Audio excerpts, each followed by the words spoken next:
सोचो क्या होगा अगर कोई इंसान 2 साल तक ऐसी बर्फीली जगह पर फंस जाए जहां सैकड़ों किलोमीटर तक कोई ना हो, चारों तरफ सिर्फ बर्फ ही बर्फ, यहाँ तक कि रास्ते का भी कुछ पता नहीं। इसके अलावा जंगली भालू, बर्फीले तूफान और भूख से लड़ने के लिए भी अपने पास कुछ नहीं हो। इसी भूल भुलैया में फंसे 2 लोगों की एक सच्ची कहानी आपको अंदर तक हिला देगी, जो एक हिस्टोरिकल नोट की खोज में निकलते हैं जो इनके देश को अमेरिका की गुलामी से छुटकारा दिला सकता है। तो चलिए शुरू करते हैं मूवी का फुल एक्सप्लेनेशन। कहानी की शुरुआत चारों तरफ फैली अंतहीन बर्फ से होती है। इस सफेद वीराने के बीच एक आदमी अपने साथी को डॉग स्लेज पर बैठाकर कैंप की तरफ आगे बढ़ रहा है। इस व्यक्ति का नाम है कैप्टन एजनर मिकेल्सन और उसके साथ है उसका साथी हरमन जॉर्गेनसन। दोनों अपनी शिप एल्बामा की ओर लौट रहे थे। दरअसल वे ग्रीनलैंड के मिशन पर आए थे, लेकिन वहाँ की भीषण ठंड ने हरमन के पैरों को बुरी तरह जमा दिया था। जब उन्हें पता लगा कि हरमन का एक पैर जख्मी होने की वजह से खून जम गया है, तो मजबूरी में उन्हें उसके पैर की एक उंगली काटनी पड़ती है। ये घटना साल 1909 की है। उस समय अमेरिका और डेनमार्क के बीच ग्रीनलैंड के एक हिस्से को लेकर विवाद चल रहा था। अमेरिका का कहना था कि डेनमार्क और ग्रीनलैंड एक देश का हिस्सा नहीं है। उन दोनों भूभागों के बीच एक झील बहती है जो इन्हें विभाजित करती है, और अमेरिका झील के उस पार का हिस्सा यानी ग्रीनलैंड पर कब्जा करना चाहता था। अब समस्या ये थी कि वो झील साल भर मोटी बर्फ की परत के नीचे छिपी रहती थी, इसलिए ये तय करना लगभग असंभव था कि असली सीमा कहाँ है। इसी रहस्य को सुलझाने के लिए कैप्टन एजनर समेत 6 लोगों की एक टीम को अल्बामा नाम की जगह भेजा गया। काफी मुश्किलों के बाद ये टीम ग्रीनलैंड के उस इलाके तक पहुंचने में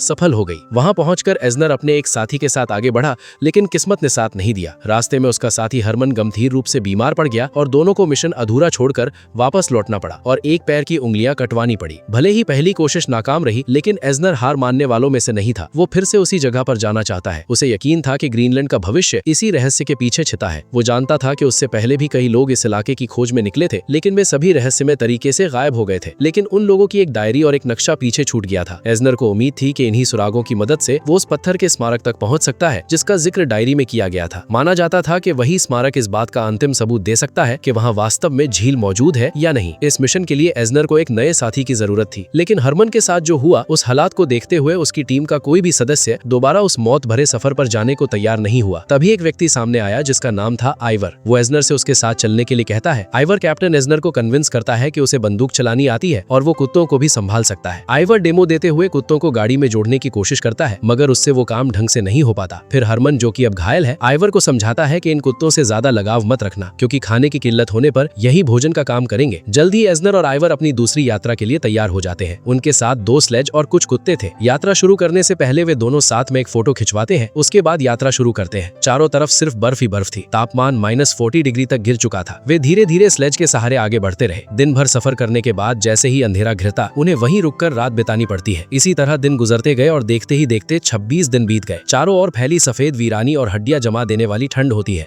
दूर दूर तक किसी जानवर तक का कोई निशान नहीं। ये सब एजनर के लिए सामान्य था, क्योंकि वो पहले भी ऐसे हालात देख चुका था। लेकिन आइवर के लिए ये दुनिया बिल्कुल नहीं थी। हर गुजरता दिन उसके लिए एक नए रोमांच और नए खतरे का अनुभव लेकर आ रहा था। लेकिन जिंदगी का सफर सिर्फ रोमांच और खूबसूरत अनुभवों से नहीं बनता। कई बार एक छोटी सी गलती ऐसे हालात पैदा कर देती है जो इंसान को अंदर तक झकझोर देते हैं। इस अभियान के दौरान भी कुछ ऐसा ही हुआ। एक दिन आइवर से एक छोटी सी चूक हो जाती है और उनकी स्लेज खींचने वाला एक कुत्ता बर्फ की गहरी दरार में गिर जाता है। बात सिर्फ एक कुत्ते तक नहीं रहती, क्योंकि इस हादसे में उनका काफी जरूरी सामान भी खो जाता है। अब तक ग्रीनलैंड की ये यात्रा आइवर को एक रोमांचक एडवेंचर लग रही थी, लेकिन पहली बार उसे एहसास होता है कि यहाँ की दुनिया कितनी खतरनाक और बेरहम है। उसे समझ आने लगता है कि इस बर्फीले इलाके में एक छोटी सी गलती भी जिंदगी और मौत के बीच का फर्क बन सकती है। इसी तरह मुश्किलों का सामना करते हुए 48 दिन बीत जाते हैं। उनके चारों तरफ ऊंचे ऊंचे बर्फीले पहाड़ खड़े थे और ठंड इतनी ज्यादा थी कि छोटे छोटे काम भी किसी चुनौती से कम नहीं लगते थे। बर्तन साफ करने के लिए भी उन्हें पहले जमी हुई मोटी बर्फ तोड़कर पानी निकालना पड़ता था। ये जगह इतनी सुनसान और कठिन थी कि समुद्र के रास्ते यहाँ पहुंचना साल में सिर्फ जुलाई और अगस्त के दौरान ही संभव था। इसके बाद पूरा समुद्र जम जाता और अगली गर्मियों तक बर्फ की मोटी चादर में बदल जाता। नक्शे की मदद से दोनों लगातार नए रास्ते खोजते हुए आगे बढ़ते रहे, लेकिन जैसे जैसे वे अंदर जाते गए हालात और मुश्किल होते गए। उनके पास मौजूद राशन तेजी से खत्म हो रहा था। अब हरने वाला बहुत सोच समझकर खाना पड़ रहा था। वे जानते थे कि अगर मंजिल तक पहुंचने से पहले खाना खत्म हो गया तो उनका अंजाम भी उन लापता खोजकर्ताओं जैसा हो सकता था जिनकी तलाश में वे निकले थे। इसी वजह से उन्होंने अपने खाने की मात्रा आधी कर दी। अब दिन में 2 बार खाने की जगह सिर्फ 1 बार खाना उनकी मजबूरी बन गया। भूख धीरे धीरे इंसान को बदलने लगती है और इसका असर आइवर पर भी दिखने लगा। वो हमेशा से जानवरों से प्यार करने वाला इंसान था और किसी जानवर को नुकसान पहुंचाने के बारे में सोच भी नहीं सकता था। लेकिन हालात ऐसे बन गए कि बाकी कुत्तों को जिंदा रखने के लिए उसे एक कुत्ते को मारना पड़ा। ये फैसला उसके लिए बेहद मुश्किल था, लेकिन इस बर्फीली दुनिया में जिंदा रहने के नियम अलग थे। यहाँ भावनाओं से ज्यादा जरूरी था खुद को जिंदा रखना। समय बीतता गया और देखते ही देखते 84 दिन गुजर गए। अब उनके पास खाने के लिए लगभग कुछ भी नहीं बचा था। मजबूर होकर उन्होंने अपनी योजना बदल दी। 2 स्लेज की जगह अब वे सिर्फ एक स्लेज के साथ आगे बढ़ने वाले थे। इसके बाद उनकी कठिन यात्रा फिर शुरू हुई। लगातार संघर्ष, थकान और अनगिनत परेशानियों का सामना करने के बाद आखिरकार उन्हें दूर कुछ दिखाई देता है। पास पहुंचने पर वे देखते हैं कि वो पत्थरों से बना एक छोटा सा निशान है। यही वो जगह थी जिसकी तलाश में कैप्टन एजनर इतने दिनों से भटक रहे थे। वहां उन्हें थोड़ा बहुत खाने का सामान मिलता है और एक पुराना टिन का डिब्बा मिलता है। जब एजनर उस डिब्बे को खोलता है तो उसके अंदर एक चिट्ठी रखी होती है। ये पत्र 8 अगस्त 1909 का था। इसे उन खोजकर्ताओं ने लिखा था जो उनसे पहले वहां तक पहुंचे थे। पत्र में लिखा था कि उनकी तबीयत अचानक इतनी खराब हो गई थी कि वे अपने जहाज तक वापस नहीं लौट सके। उनका जहाज लगभग 580 मील दूर था और बिना खाने तथा कमजोर शरीर के साथ इतनी लंबी दूरी तय करना उनके लिए नामुमकिन था। इतने दिनों की भूख और संघर्ष के बाद जब एजनर और आइवर को वहां खाना मिला तो उनकी खुशी का ठिकाना नहीं रहा। भले ही वो खाना बहुत ज्यादा नहीं था, लेकिन उस समय उनके लिए किसी खजाने से कम भी नहीं था। दूसरी तरफ भूख अभी भी उनका पीछा नहीं छोड़ रही थी। इसलिए आइवर आसपास किसी जंगली जानवर का शिकार करने निकल पड़ता है। तभी उसे चिल्लाने की आवाज सुनाई देती है। वो तुरंत पीछे मुड़कर देखता है और उसके होश उड़ जाते हैं। असफेद भालू। उसके सामने एक विशाल ध्रुवीय भालू खड़ा था जो कैप्टन एजनर पर टूट पड़ा था।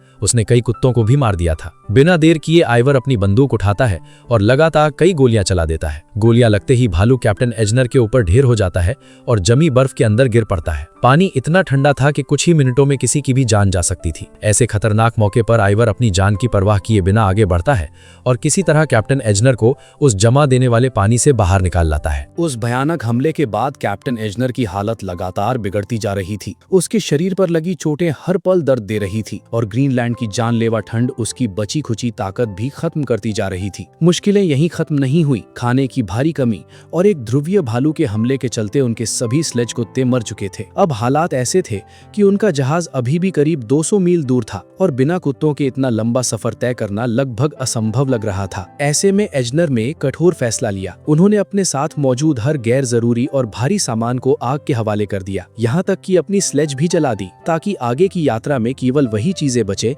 जो जीवन के लिए जरूरी थी। ग्रीनलैंड आए उन्हें अब 164 दिन हो चुके थे। यहाँ तक पहुँचने का रास्ता कठिन जरूर था, लेकिन वापसी का सफर उससे कहीं ज्यादा बेरहम और डरावना साबित हो रहा था। एजनर को पहली बार एहसास हुआ कि शायद वे तभी अपने जहाज तक नहीं पहुँच पाएंगे। उसका शरीर धीरे धीरे जवाब दे रहा था और हर नया कदम मानो मौत की ओर बढ़ रहा था। उसे लगने लगा था कि उनकी कहानी इसी अंतहीन बर्फीले मैदान में खत्म होने वाली है। इसी आशंका को ध्यान में रखते हुए दोनों ने पत्थरों का एक बड़ा ढीर बनाया और अपने अभियान के दौरान जुटाए गए सभी नक्शे, नोट्स और महत्वपूर्ण सबूत उसके अंदर सुरक्षित छिपा दिए। उनका सोचना था कि अगर वे खुद जीवित ना बच सके तो कम से कम उनके मिशन की सच्चाई एक दिन दुनिया के सामने जरूर आए। इसके बाद वे एक बार फिर जहाज तक पहुंचने की कोशिश में जुट गए। रस्सियों के सहारे खतरनाक दरारों और मुश्किल रास्तों को पार करते हुए वे लगातार आगे बढ़ते रहे। अनगिनत परेशानियों और संघर्षों के बाद आखिरकार वे अलाबामा पहुंच गए, जहां उनका जहाज होना चाहिए था। लेकिन वहां पहुंचकर उनका दिल बैठ गया। चारों तरफ सिर्फ बर्फ, सन्नाटा और वीरानी फैली हुई थी। ना कोई इंसान दिखाई दे रहा था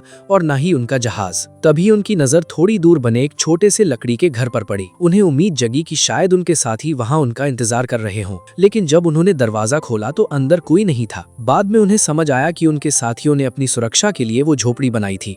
उसमें लगभग 1 साल का राशन छोड़ दिया था और फिर डेनमार्क लौट गए थे। वहां पहुंचकर उन्होंने पूरे अभियान की रिपोर्ट सरकार को सौंप दी थी। दूसरी ओर हरमन जोरगेनसन, जो एजनर के पहले अभियान का हिस्सा रह चुका था, लगातार सरकार पर दबाव बना रहा था कि एजनर और आइवर को बचाने के लिए एक और खोजी दल भेजा जाए। लेकिन सरकार अब इस मिशन पर और संसाधन खर्च करने के पक्ष में नहीं थी। दिन बीतते गए और देखते ही देखते 242 दिन गुजर गए। आखिरकार अधिकारियों ने मान लिया कि एजनर और आइवर अब जीवित नहीं है। वहीं दूसरी तरफ दोनों के पास भी कहीं जाने का कोई रास्ता नहीं बचा था। इसलिए उन्होंने उसी छोटे से घर को अपना आश्रय बना लिया। लगातार निराशा, असफलताओं और अकेलेपन ने आइवर को भीतर से तोड़ना शुरू कर दिया। उसका आत्मविश्वास लगभग खत्म हो चुका था, लेकिन एजनर हर बार उसे संभालता और भरोसा दिलाता कि एक दिन जरूर कोई उन्हें ढूंढने आएगा। समय के साथ दोनों के बीच एक गहरा रिश्ता बन गया। वे एक दूसरे के सुख दुख, पुरानी यादें, डर और सपने साझा करने लगे।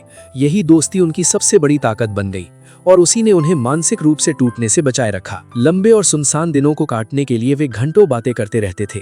फिर एक दिन एजनर ने एक नया विचार सामने रखा।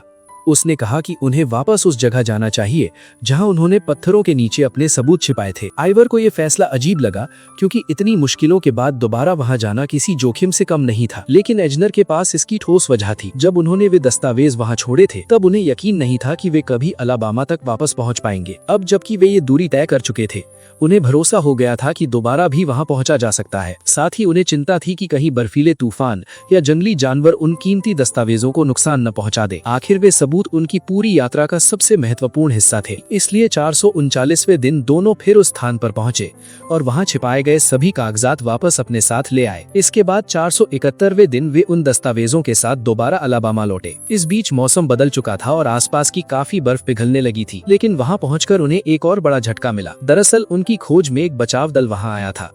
जब उन्हें झोपड़ी में कोई नहीं मिला तो उन्होंने समझ लिया कि दोनों अब जीवित नहीं है और वे वापस लौट गए। हालांकि जाते समय वे एक संदेश छोड़ गए थे ताकि अगर भविष्य में कोई वहां पहुंचे तो उसे पता चल सके कि उन्हें खोजने की कोशिश की गई थी। ये संदेश पढ़ते ही आयनर और आइवर के पैरों तले जमीन खिसक गई। जिस उम्मीद के सहारे वे इतने लंबे समय से जिंदा थे वो एक पल में टूटती हुई महसूस हुई। उधर हरमन जॉर्गेंसन ने हार नहीं मानी। उसने एक बार फिर अधिकारियों से गुहार लगाई कि संभव है आयनर और आइवर अब भी कहीं जीवित हों, इसलिए एक और खोज अभियान भेजा जाना चाहिए। लेकिन इस बार सरकार का जवाब बिल्कुल साफ था। उनका मानना था कि पहले ही काफी संसाधन खर्च किए जा चुके हैं और अब कोई नया बचाव दल नहीं भेजा जाएगा। इसके बाद दोनों के पास इंतजार करने के अलावा कोई विकल्प नहीं बचा। वे हर दिन खुद को संभालने की कोशिश करते रहे और उम्मीद की छोटी सी लौ बुझने नहीं दी। इसी तरह संघर्ष करते करते 793 दिन गुजर गए। अब लगातार अकेलेपन और कठिन परिस्थितियों का असर आयनर के दिमाग पर साफ दिखाई देने लगा था। कई बार उसे ऐसी चीजें नजर आने लगती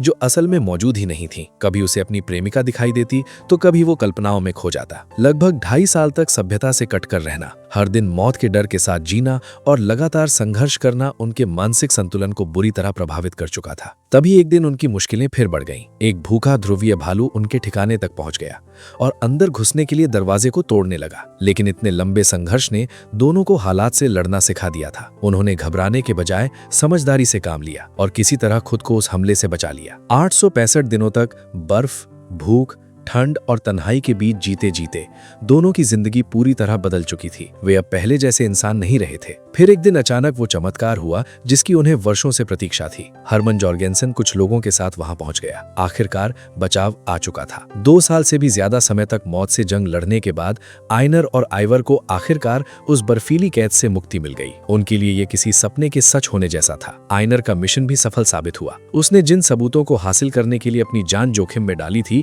वही बाद में ग्रीनलैंड से जुड़े ऐतिहासिक विवाद को सुलझाने में बेहद महत्वपूर्ण साबित हुए। इसके बाद दोनों को सुरक्षित वापस सभ्यता की दुनिया में लाया गया, जहां धीरे धीरे उनकी जिंदगी फिर पटरी पर लौटने लगी। उनके साहस, धैर्य और असाधारण संघर्ष को देखते हुए उन्हें सम्मानित भी किया गया। लंबे समय बाद आयनर की मुलाकात एक बार फिर अपनी प्रेमिका से हुई और इसी भावुक पल के साथ इस अविश्वसनीय लेकिन सच्ची कहानी का अंत होता है। तो दोस्तों, अगेंस्ट द आइज हमें ये सिखाती है कि इंसान की असली ताकत उसके शरीर में नहीं बल्कि उसके हौसले में होती है। जब चारों तरफ सिर्फ बर्फ, भूख, मौत और निराशा हो तब भी अगर उम्मीद जिंदा रहे तो सबसे नामुमकिन सफर भी पूरा किया जा सकता है। आयनर और आइवर की ये कहानी सिर्फ सर्वाइवल की नहीं बल्कि दोस्ती, विश्वास और कभी हार न मानने वाले जज्बे की मिसाल है। अगर आपको ये कहानी पसंद आई हो तो वीडियो को लाइक करें, चैनल को सब्सक्राइब करें और कमेंट करके बताएं कि इस फिल्म का सबसे यादगार पल आपको कौन सा लगा। मिलते हैं अगली शानदार कहानी के साथ। तब तक के लिए अपना ख्याल रखिए और याद रखिए,